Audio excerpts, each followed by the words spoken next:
What's good, YouTube? We're talking college sports in the Deep South, where college football is king, and on the plains of Auburn, the battle cry is War Eagle. Once again, it's Kennard Vernon Stewart here for the podcast, Vernon Speaks Sports Auburn.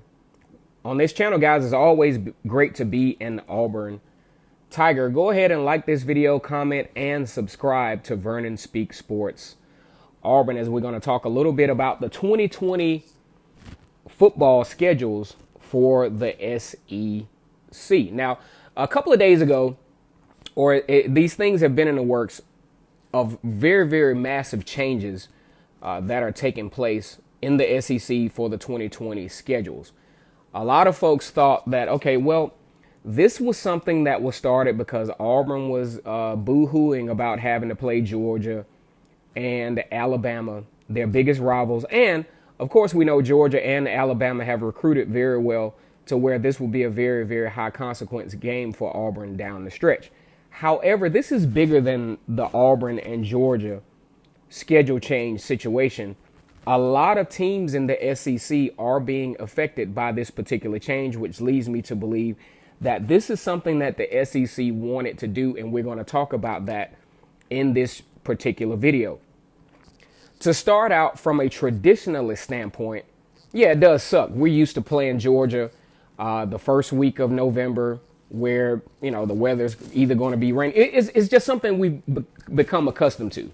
It's a tradition for Auburn to play Georgia in November. However, the change can be beneficial for both Auburn and Georgia. Same with the rest of the SEC, who have brutal stretches because of these particular schedule changes. You go and look at any schedule in the SEC, especially for the teams that traditionally make a run for the SEC championship. You will see that they have very, very brutal, crazy conference games late in the season. So here's my take on this. Number one, I don't like the fact that Auburn is not playing Georgia in November anymore. Why? Because that was a tradition. However, from a strategic standpoint, it actually could be beneficial for Auburn, because usually Auburn plays LSU early in the season. And if we look at how things have played out in recent years, that LSU game has been the checkpoint for Auburn's season moving forward. Let's go back to 2013.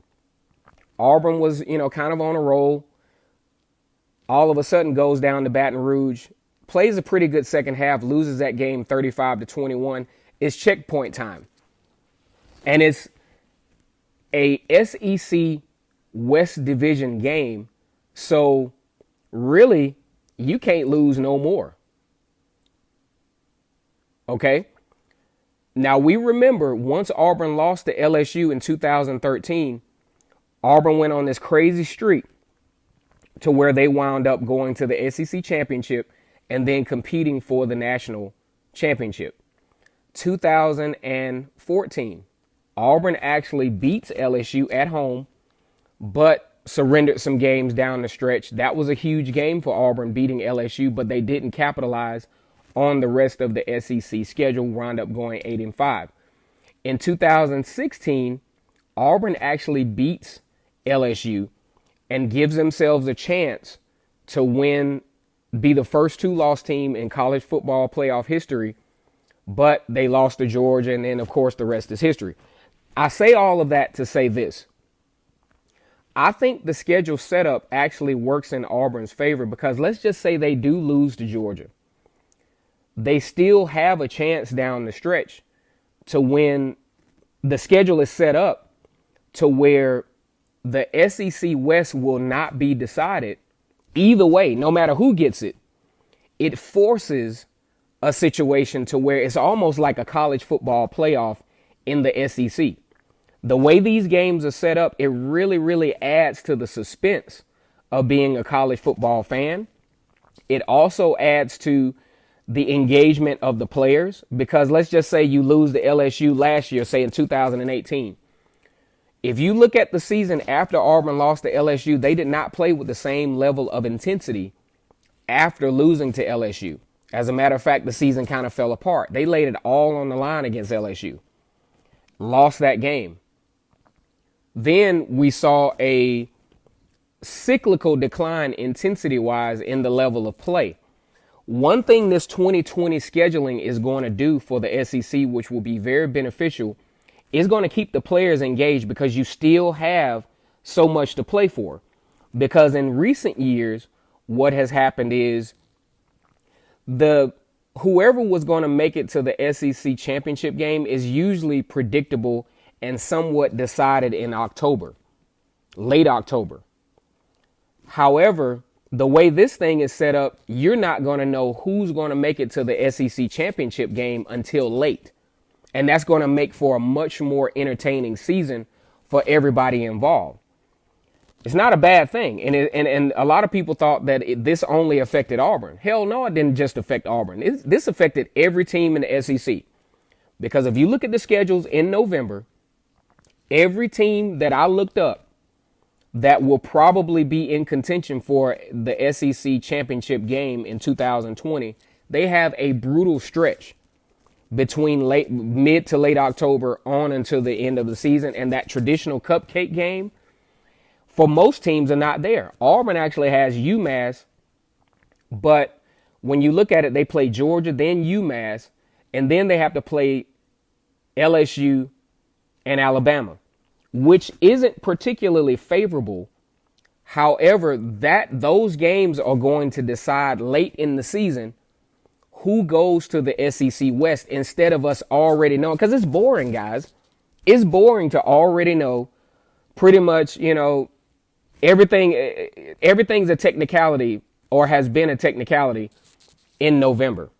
Georgia's already there because they went on and won all the games that they need. But now Georgia has the same issue. They have Tennessee in November. So I think it's actually a very, very good idea on the SEC's part to make things a lot more competitive down the stretch. It also makes it to where fan engagement is going to be at a high level. And from a very, very smart, strategic kind of way, the SEC has also made this a potential revenue builder for the conference. I think this is the best thing that the conference could have done. Now, for some of us more traditionalist type, we're like, no, we don't want this to happen. This is a bunch of BS. Or we even have some subcultures of fan bases that want the easy way to the SEC championship. We want the cupcake route that we feel Alabama has had for the last few years. It's not going to happen in 2020. This is going to be the year. 2020 is going to be the year that whoever makes it to the SEC championship, they're all going to have to earn it. This wasn't a situation where Auburn loses and the rest of the SEC wins. This actually evens the playing field. I think it's great for the conference. I think it's great for competition's sake. One thing that is going to be very important is it's going to force high-level recruiting. Because in this situation, may the best roster win. The team with the best roster, the team that is best prepared, the team that has the best strength and conditioning, the team who has, been lucky enough to dodge injuries are the ones that's going to make it. You probably will find that this will definitely create the opportunity for the first time that the SEC will have a 2-loss team in the college football playoff because of the way the schedule is set up. Teams are going to be much more intense down the stretch because they still have something to play for. And even if they don't have anything to play for, they can have a hand in ruining an opportunity, i.e. Tennessee. Alabama doesn't have it easy either. They have Texas A&M before they play, have to play their stretch with Auburn and some of the rest of the other teams. So it's not at the surface. It looks like, it's going to make things a lot more brutal, and maybe your favorite team won't have that easy route to the SEC championship game. But if anything, it really, really makes the SEC much more competitive down the stretch. It kind of reminds me of music, where you have a crescendo, where the music starts out kind of light and then it explodes in the end. That's the way the 2020 season is going to go. It's going to start out kind of haphazard, not you're going to have your high consequence games, but you have more high consequence games later in the season that will go a long way in deciding who will be the SEC championship representative for each sub-conference. Because before, like I said, we kind of knew, because of the way the schedules were set up, we kind of knew who was going to represent. But now we won't know.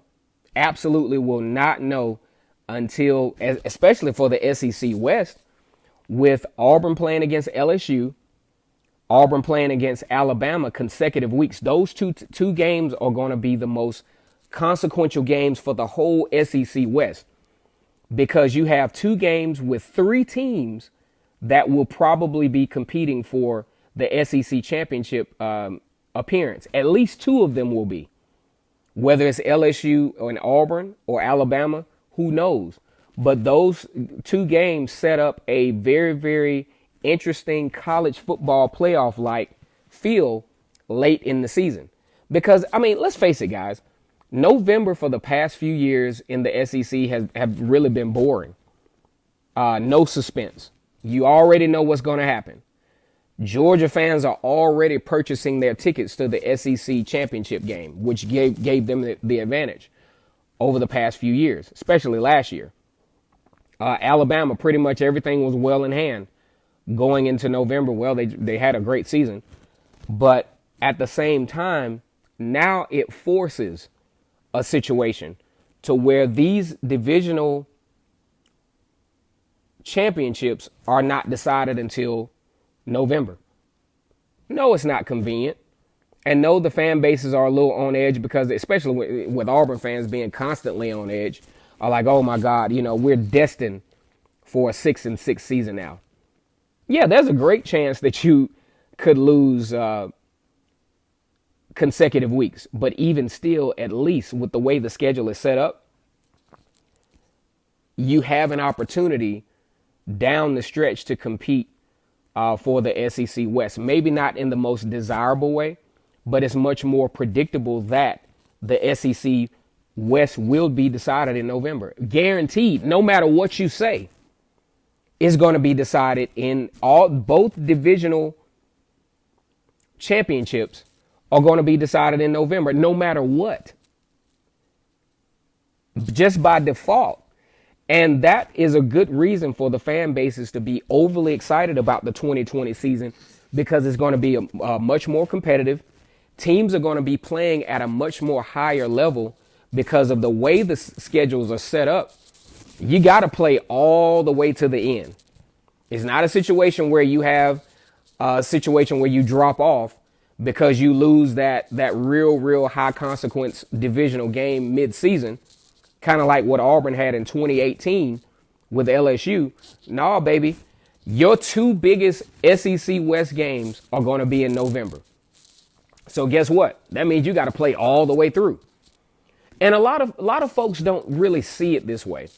A lot of folks probably don't even want to see it this way.